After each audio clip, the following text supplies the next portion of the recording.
Bonjour, on va essayer de faire une lecture du chapitre 6 avec explication. Je me suis dit, puisque j'ai le moyen d'écrire, pourquoi je ne le ferais pas? Mais quoi écrire? Près entre quatre murailles de pierre nues et froides, sans liberté pour mes pas, sans horizon pour mes yeux, pour unique distraction. Distraction ici, c'est le désintérêt, être désintéressé.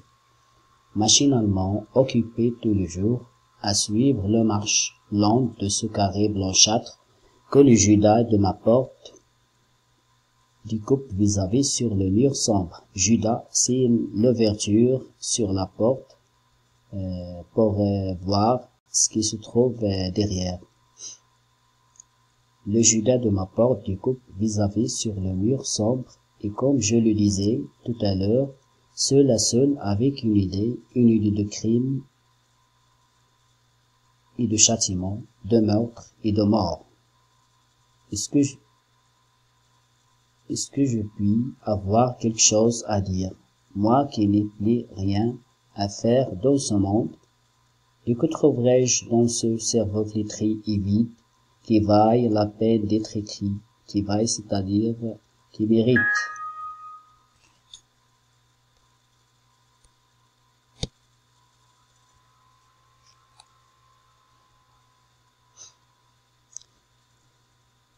C'est-à-dire qui mérite la peine d'être écrit. Pourquoi non? Si tout autour de moi est monotone et décoloré. Monotone, c'est-à-dire quotidien, les choses quotidiennes. Et décoloré, n'y a-t-il pas en moi une tempête, une lutte, une tragédie? Cette idée fixe qui me possède ne se présente-t-elle pas à moi à chaque heure, à chaque instant? À chaque heure, à chaque instant, donc on a ici une figure de style, ici de la remarquer. C'est une nouvelle forme, toujours plus hideuse et plus sanglantée à mesure que le terme approche. Pourquoi n'essaierais-je pas à me dire à moi-même tout ce que j'éprouve de violent et d'inconnu dans la situation abandonnée où me voilà? Certes, la matière est riche et si abrégée que soit ma vie, il y aura bien encore dans les angoisses, dans les terreurs, dans les tortures, c'est-à-dire les souffrances qui la rempliront de cette heure à la dernière, de quoi user cette plume et tarer cet encrier, l'encrier qui contient l'encre, comme donc pour chercher donc les stylos, donc on utilise l'encre.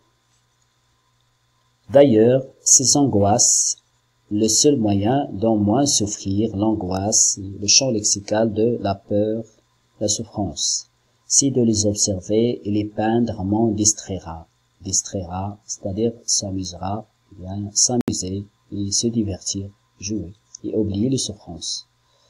Et puis, ce que j'écrirai ainsi ne sera peut-être pas inutile, ce journal de mes souffrances, heure par heure, minute par minute, supplice par supplice. Et on a aussi une figure de style ici, heure par heure, minute par minute, supplice par supplice. Si j'ai la force de le mener jusqu'au moment où il me sera physiquement impossible de continuer, cette histoire nécessairement inachevée, mais aussi complète que possible de mes sensations, ne portera-t-elle point avec elle un grand et profond enseignement? N'y aura-t-il pas dans ce procès verbal de la pensée agonisante, c'est-à-dire la pensée modeste, vivre modeste, avec les vêtements modestes, la nourriture modeste, etc. Dans cette progression toujours croissante de douleur, dans cette espèce d'autopsie intellectuelle d'un condamné. L'autopsie, c'est lorsqu'on a une personne morte, parfois on peut faire un contrôle médecin sur les parties d'un cadavre pour voir quelle est la raison ou bien la cause de sa mort. Donc c'est une analyse ou bien un contrôle, ça s'appelle autopsie.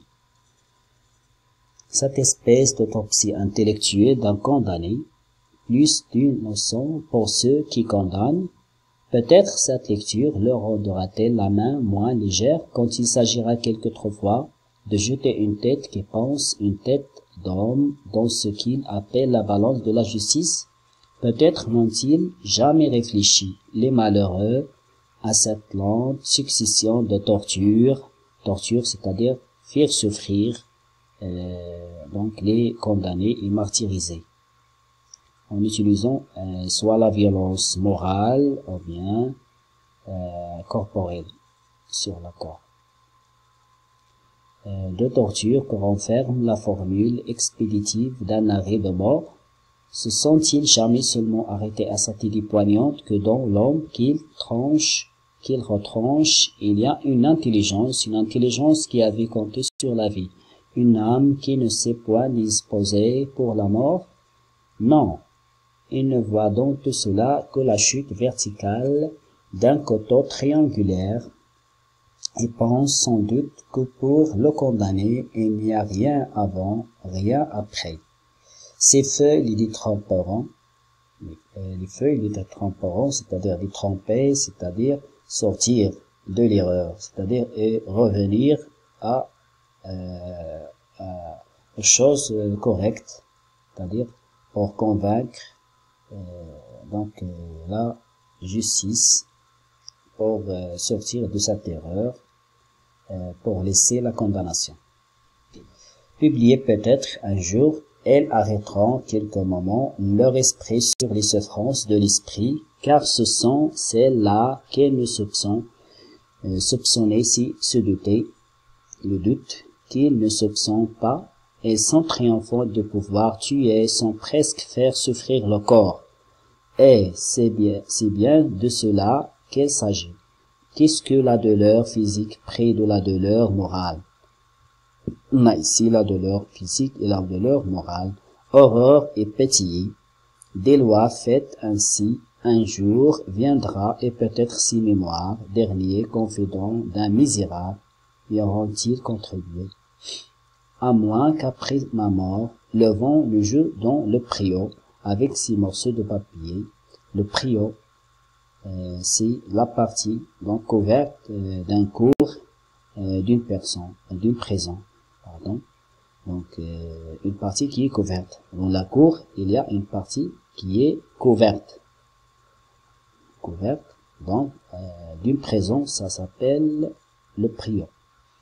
Le priot avec 6 morceaux de papier souillés, les papiers humides, où il y a de l'eau, debout, auquel n'aille pourrir à la pluie. Les feuilles pourrir, c'est-à-dire perdre sa fraîcheur, collées en étoile à la vitre cassée d'un guichetier. Guichetier, un gardien qui ferme et ouvre les guichets. C'est un gardien d'une prison qui ferme et ouvre les guichets, s'appelle un guichetier. Et merci pour votre attention. Maintenant, on va voir le chapitre 6 du dernier jour d'un condamné. On va faire une lecture méthodique. On va commencer par l'identification du texte qui parle dans ce texte. Très bien, c'est le narrateur, c'est le condamné à mort. À qui parle? Bravo, à lui-même. Il ne s'adresse pas à personne. Il est seul. Comment appelle-t-on ce genre de texte? Excellent. Le texte est sous forme de monologue intérieur. Donc c'est un discours d'un seul personnage qui s'adresse à lui-même. Le narrateur s'adresse à lui-même dans ce chapitre. Quelle expression prouve qu'il s'agit d'un monologue? Relevez l'expression qui montre qu'il s'agit d'un monologue.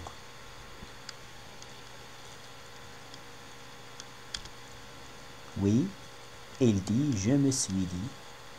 Très bien, je me suis dit. Où se trouve le narrateur? Dans quel lieu?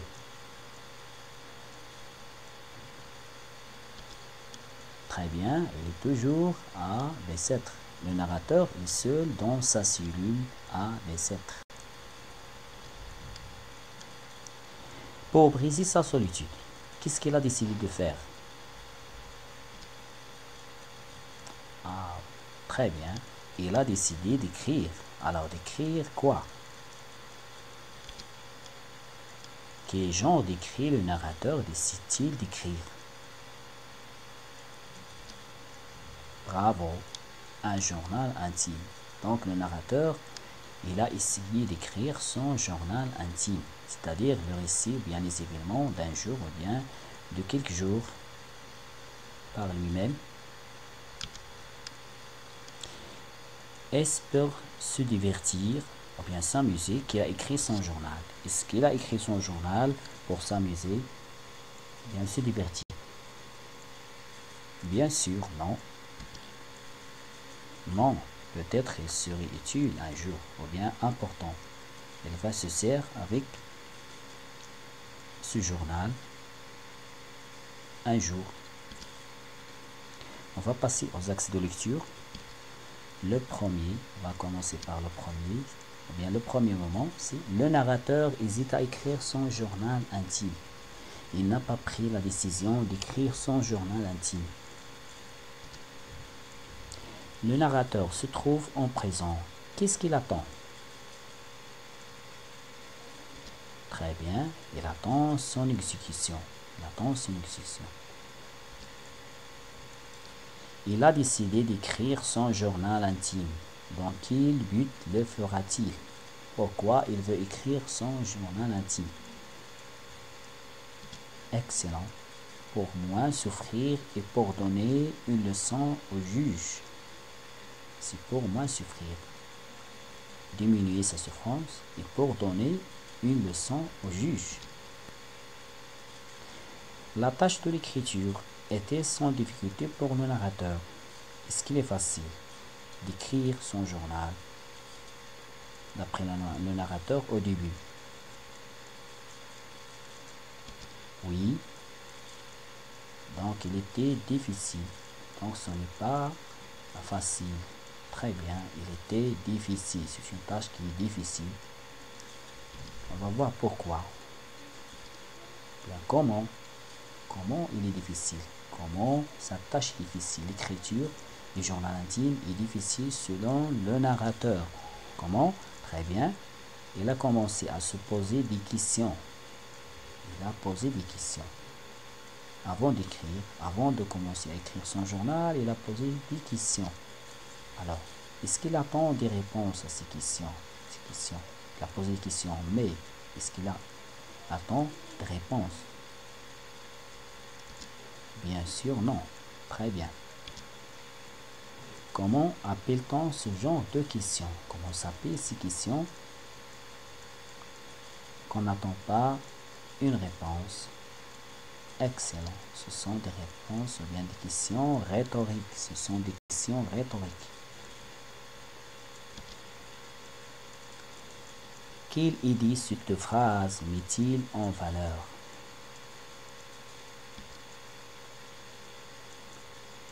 Bravo, ces phrases mettent en valeur l'angoisse, la peur et la souffrance du condamné.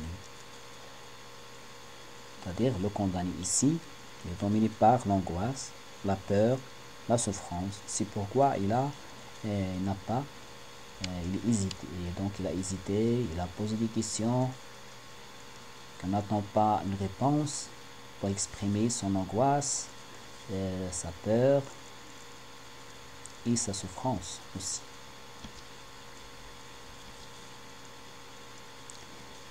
Qu'est-ce qui est à l'origine de ces sentiments?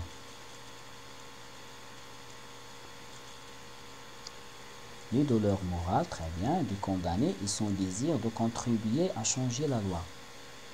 Donc, le condamné veut donc changer la loi et diminuer donc les souffrances ou bien les douleurs morales.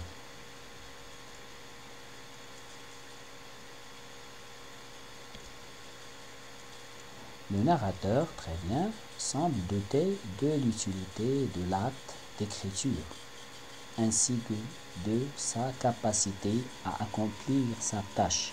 Elle étale par conséquent tous les obstacles qui l'entravent.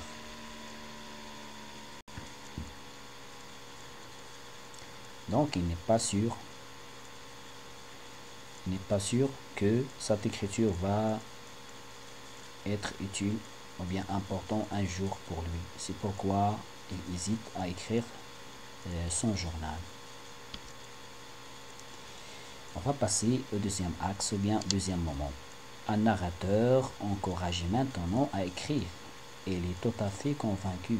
Il a pris la décision. Il décide maintenant d'écrire son journal intime dans la deuxième partie du chapitre 6. Dans la deuxième partie du chapitre, le narrateur a décidé de commencer l'écriture. Quelle expression le prouve? Quel mot, quelle expression prouve qu'il a commencé à écrire ou bien à décider d'écrire son journal intime? Très bien. Pourquoi non? Pourquoi non? Alors, pourquoi non ou bien pourquoi pas? C'est-à-dire, puisqu'il y a quelque chose, donc il va ici d'écrire. Il a décidé, il est convaincu maintenant. Comment est-il devenu convaincu? Comment? Bravo, le narrateur a des souffrances qui méritent d'être écrites. D'abord, le narrateur a des souffrances qui méritent d'être écrites. Puis, le narrateur semble prendre une décision en faveur de l'écriture de son journal intime. Ce changement de point de vue est marqué par l'emploi de pourquoi non. Donc il y a un changement dans la décision du narrateur exprimé par pourquoi non.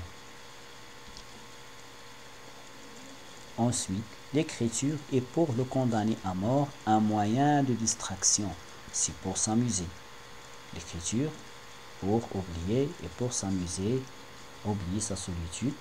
Le seul moyen, comme il a dit, d'en moins souffrir, si de les observer et les peindre m'en distraira.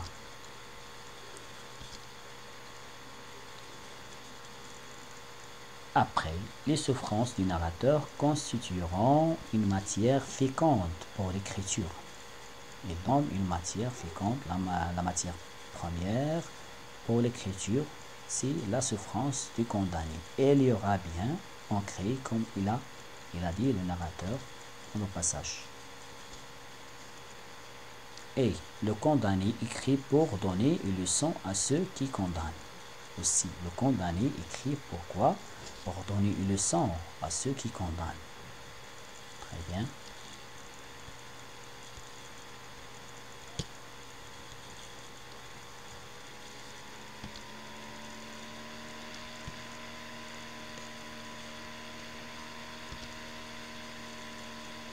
En plus, le témoignage du condamné rendra la main de ceux qui condamnent moins légère quand il s'agira d'achever la vie d'un être humain. C'est-à-dire les témoins, le témoignage prend en considération la souffrance du condamné lorsqu'ils vont appliquer la loi ou bien pour diminuer la condamnation.